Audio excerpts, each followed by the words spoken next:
El Señor esté con ustedes. Y con tu espíritu. Lectura del Santo Evangelio según San Juan. Gloria a ti, Señor.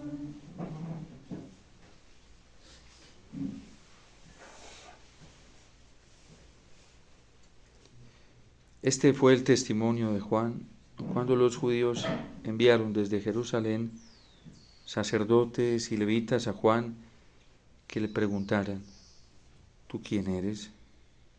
Él confesó sin reservas: yo no soy el Mesías. Le preguntaron: ¿entonces qué? ¿Eres tú Elías? Él dijo: no lo soy. ¿Eres tú el profeta? Respondió: no. Y le dijeron: ¿quién eres? Para que podamos dar una respuesta a los que nos han enviado. ¿Qué dices de ti mismo? Él contestó: yo soy la voz que grita en el desierto. Enderecen el camino del Señor, como dijo el profeta Isaías. Entre los enviados había fariseos y le preguntaron: entonces, ¿por qué bautizas si tú no eres el Mesías, ni Elías, ni el profeta? Juan le respondió: yo bautizo con agua.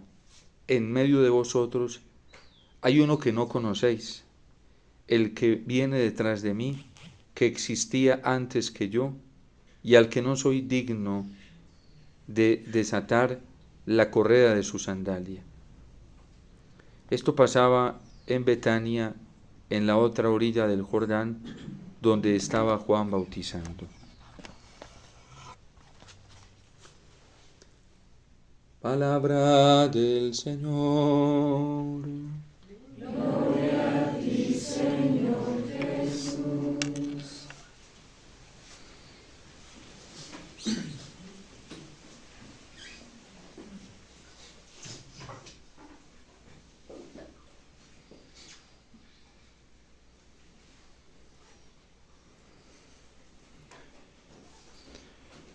La confusión que se había creado en torno a el ejercicio que realizaba Juan Bautista, en donde algunos se imaginaban que era Elías, otros que era el profeta que había de venir, del que hablaba Moisés cuando acompañó al pueblo de Israel, y ya despidiéndose del pueblo dijo que iba a venir uno más grande que él.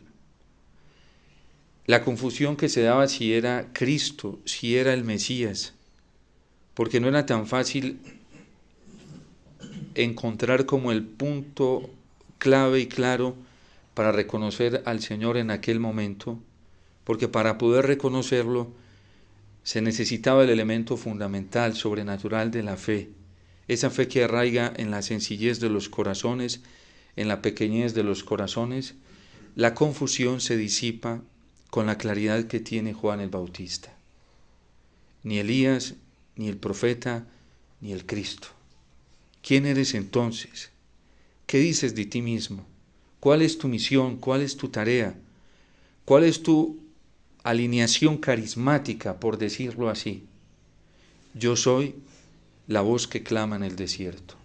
Yo tengo una misión particular, una tarea particular, y es llamar a todos a la conversión para que enderecen el camino del Señor.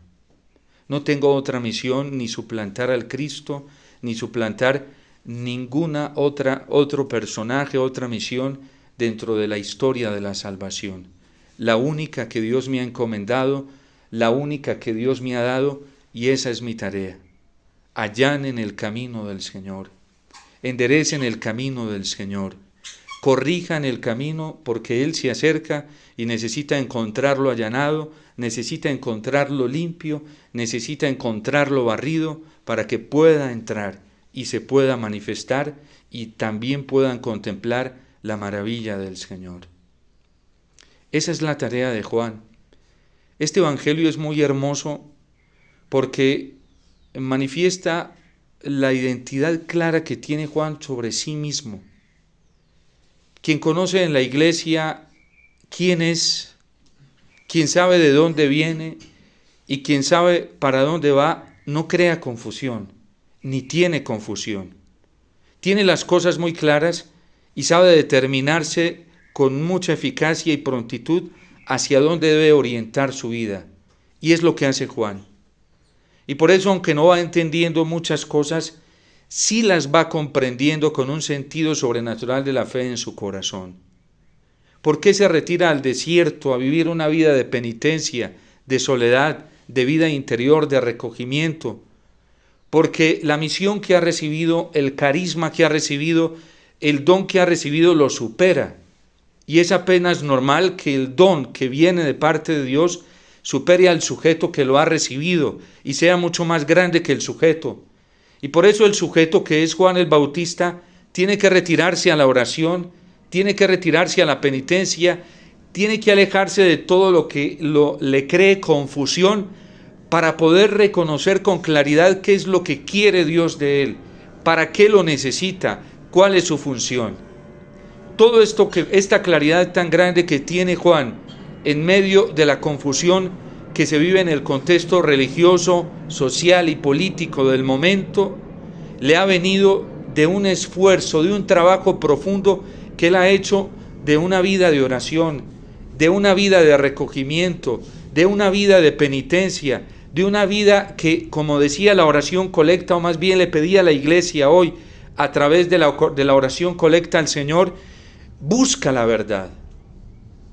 Y por eso le decíamos hoy al Señor que, ejemplo de los padres Basilio y San Gregorio de Nacianceno, los padres capadocios, que han sido padres muy importantes, sobre todo para el desarrollo del credo niceno-constantinopolitano y las verdades de fe, la identidad de la iglesia y de la vida cristiana, hoy la iglesia le suplica al Señor en la oración colecta que, como ellos, seamos buscadores de la verdad.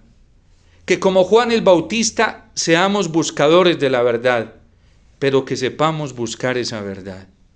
Todos sin excepción alguna, todos desde que en el desarrollo psicológico evolutivo vamos teniendo conciencia de nuestra personalidad y de los desafíos que se nos presentan externamente, todos somos buscadores de la verdad y nos sentimos incitados a encontrar la verdad y a buscarla. El problema es que en esa búsqueda de la verdad se nos presentan muchas alternativas, se nos presentan amenazas y se nos presentan sucedáneos, vestidos de bien lógicamente, vestidos de luz, se presentan como autores de la verdad, se presentan como guías de la verdad, se presentan como maestros de la verdad. Juan también se vio en esos peligros. Pero Juan, que se dejó guiar no por el consenso actual, no por el consenso y la mayoría del contexto religioso, social y político en el que él vivía, sino que se dejó guiar por una fuerza mucho más grande, que es la fuerza del Espíritu Santo, de la que está hablando San Juan hoy en su primera carta, cuando le dice a los bautizados que no se vayan a dejar engañar, porque hay muchos anticristos que han salido de en medio de ellos y que están engañando a la gente. Y les dice que vuelvan a la unción. ¿A cuál unción? Esa unción del Espíritu Santo que permanece en el corazón de cada bautizado, incluso así haya pecado, así haya sido infiel, tiene la oportunidad de volver nuevamente. Y por eso el llamado de Juan a la conversión. Mi tarea es llamar a la conversión, volver a esa unción para descubrir en ese impulso, en esa fuerza del Espíritu Santo, el verdadero movimiento que me incita a la verdad y descubrir, porque eso lo hace el Espíritu Santo, cuando el alma es guiada, el corazón es guiado por el Espíritu Santo, porque es un alma recta, que quiere encontrar la verdad al precio que sea, así esa verdad le traiga exigencias, así esa verdad le traiga sacrificios, así esa verdad le imponga cosas que implica renunciar a muchas otras en este mundo. Quien busca con esa rectitud de corazón al Señor va a poder participar de este principio que dice San Juan, de esta unción que lo va a dirigir inmediatamente a la palabra del Señor. Uno se da cuenta cuando el Espíritu Santo lo está orientando, lo está empujando, porque el Espíritu Santo no se contradice. Ni contradice al Padre, ni contradice al Hijo. Lo primero que hace el Espíritu Santo en los momentos de confusión, en los momentos de búsqueda, es orientarnos y llevarnos a la palabra del Señor, a la Biblia, a la Sagrada Escritura.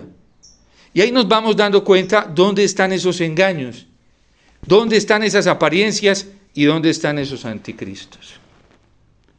En la iglesia hay muchas formas de enseñanza, muchas formas de evangelización, muchas formas de predicación, pero la auténtica evangelización empujada por el Espíritu del Señor lleva a todo el mundo al principio, que es la palabra del Señor, que es la Sagrada Escritura.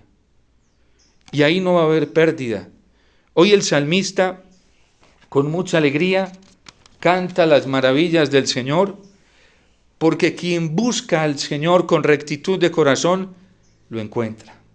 Y por eso hemos escuchado estos días el testimonio de Simeón, de Ana, de los pastores, que terminaban alabando y glorificando al Señor, porque se lo encontraban. Pero era que esa manifestación era la meta de un camino que había iniciado en el corazón de ellos. Ana era una mujer de 84 años y dice que era una mujer piadosa y que desde muy pequeña oraba. ¿Qué significa? Que desde muy pequeña buscaba al Señor, buscaba la verdad. Simeón era un hombre anciano y al final de su vida vio la manifestación del amor de Dios, pero porque desde un principio se esforzó por buscarlo. Juan pudo encontrar la identidad, la claridad de lo que él era y lo que Dios quería de él, porque lo buscó seriamente, con esfuerzo, con penitencia y con oración. Es imposible que un corazón que busque así al Señor tropiece. Puede que se lastime, puede que tenga muchos sufrimientos y seguramente los va a tener y va a ser normales. Puede que incluso en algunas veces caiga, pero se levantará rápidamente porque toda su orientación la tiene fija en el Señor. Y por eso el salmista dice que la tierra ha contemplado la salvación del Señor. Ningún cristiano y ningún ser humano puede tener frustrada la esperanza de encontrar la verdad, de encontrar al Señor. Si lo busca con rectitud, si lo busca con limpieza de corazón, lo va a encontrar. El problema es que no vaya al principio. El problema es que no se fundamente en esta fuerza poderosa que actúa en el interior del corazón. Ese va a ser el problema. Hoy cuando tenemos tantas alternativas, hoy cuando se nos presentan tantas soluciones, hoy cuando se nos presentan tantas posibilidades y tantos caminos para encontrar la verdad, tenemos la exigencia y el deber ante estos desafíos de saber cómo debemos buscar la verdad. Y por eso el Espíritu Santo lo primero que hace es llevarnos a la palabra del Señor. Lo hizo la Virgen, lo hizo San José, lo han hecho todos los santos, unos con un mayor esfuerzo, otros con menos, pero lo han hecho. Unos han producido más, otros menos, porque en el buen terreno hay producciones de diferentes cantidades, 30, 60, 100. Y por eso no todos los santos tienen el mismo nivel de gloria, porque hay unos que han sido más generosos en la búsqueda, han sido más osados, más arriesgados, más lanzados, se han esforzado más, se han sacrificado más. Y así es la vida de la justicia en el Señor. El Señor ha manifestado su justicia, lo dice hoy el Salmo. Por eso pidámosle al Señor que, como lo recomienda su misma palabra hoy, en la primera carta de Juan, nosotros podamos volver al principio. Y nos vamos a dar cuenta si es Cristo o si es anticristo por el remedio que se nos ofrece. ¿Qué ofrece Cristo? Ir al principio, ir a la palabra, volver a la palabra. Por eso el Papa Benedicto XVI no se cansó de decirle a la iglesia hasta el último momento que debía volver al principio, que era la palabra de Dios. Hoy, cuando hemos abandonado la lectura de la Sagrada Escritura, cuando muchos ni la conocemos, cuando nos hemos llenado de una cantidad de información que incluso no coincide con lo que nos dice la palabra del Señor. A veces vamos a leer la Biblia y lo primero que nos llega, la primera emoción, es el sueño. ¿Por qué será? Porque no coincide con la información de la que nos hemos llenado. Es decir, que adentro todavía no se ha levantado esa fuerza del principio que es el Espíritu Santo. En cambio, hay personas que cogen la Biblia y es como si encontraran un manjar. La primera moción que reciben no es el sueño, sino la vida. Se les abre todo, el corazón, el entendimiento, y desearían tiempo y tiempo para meditar la palabra del Señor. Fíjense que son mociones muy diferentes. Un anuncio, una catequesis, una enseñanza, un consejo, que no suscite un deseo, ese deseo del principio por ir a la palabra del Señor, quiere decir que por ahí debe estar el espíritu del anticristo. Las personas lo pueden mover dentro de la iglesia a dos cosas. Una, a buscar la santidad y la perfección y amar a Dios con todo el corazón y apostarlo todo por el Señor. O alejarse uno del Señor e ir terminando con las entretenciones mundanas, con las simpatías de este mundo. Y como el espíritu del mundo y el espíritu de Cristo no pueden habitar en el mismo lugar, por eso se da siempre un repele. ¿Sí? San Pablo dice que son como antagónicos. En segundo lugar, el Espíritu Santo siempre nos va a dirigir a la iglesia. Y a la iglesia a través de los sacramentos y a ponernos en disposición de la jerarquía. Si nosotros no somos obedientes a la iglesia, por ahí ya no está el Espíritu de Cristo.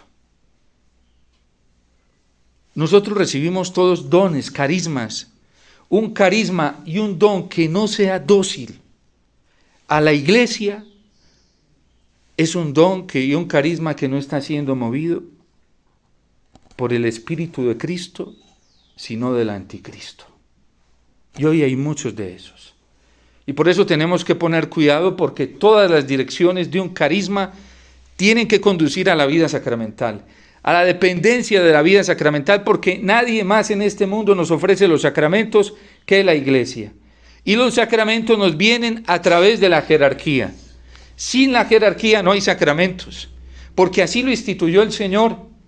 Instituyó obispos, instituyó presbíteros, instituyó diáconos para darle al pueblo la vida sacramental. Y por eso nosotros, así la iglesia esté como esté hoy, no podemos distanciarnos de la jerarquía. Que nos toca ser críticos, que debemos ser reflexivos, que debemos orar, que debemos discernir, sí, pero de la vida sacramental no nos podemos alejar. Y tenemos que ser humildes para reconocer que los sacramentos nos vienen a través de la jerarquía y que son fecundos para nosotros cuando la jerarquía está en comunión con el Señor, y en este caso con el Santo Padre. Así esté pasando lo que esté pasando hoy en la iglesia. Ninguno de nosotros, ninguno, puede rechazar al Santo Padre. Pase lo que pase. Habrán cosas que Él diga, que Él hable como persona, y eso habrá que discernirlo a la luz de una verdad a la que todos debemos ser obedientes. De hecho, por eso oramos todos los días en la iglesia por Él, porque Él es el primero que debe ser obediente a la ley de Dios en su palabra, a la tradición y al magisterio de la iglesia. Y el Papa Francisco lo sabe muy bien, porque Él mismo pide oración por esto.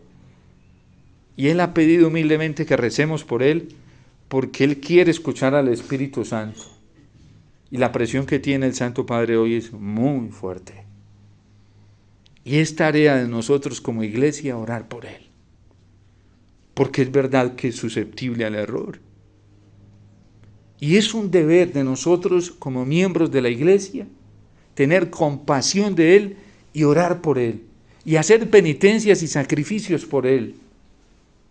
porque a él Dios le encomendó una tarea de mucha responsabilidad en la cual le va a pedir cuenta. El Espíritu Santo siempre nos va a dirigir a esa comunión.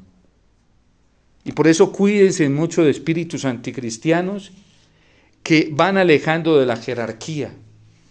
En la jerarquía hay errores, es verdad, porque hay imperfección, porque la iglesia es un misterio, la iglesia es santa, pero también es pecadora.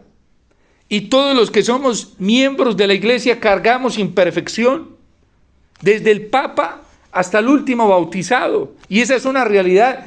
Y aquí no hay nadie canonizado en esta tierra. A todos nos toca luchar todos los días por la perfección y por la santidad. Y cuando veamos errores, hay que ponernos a orar.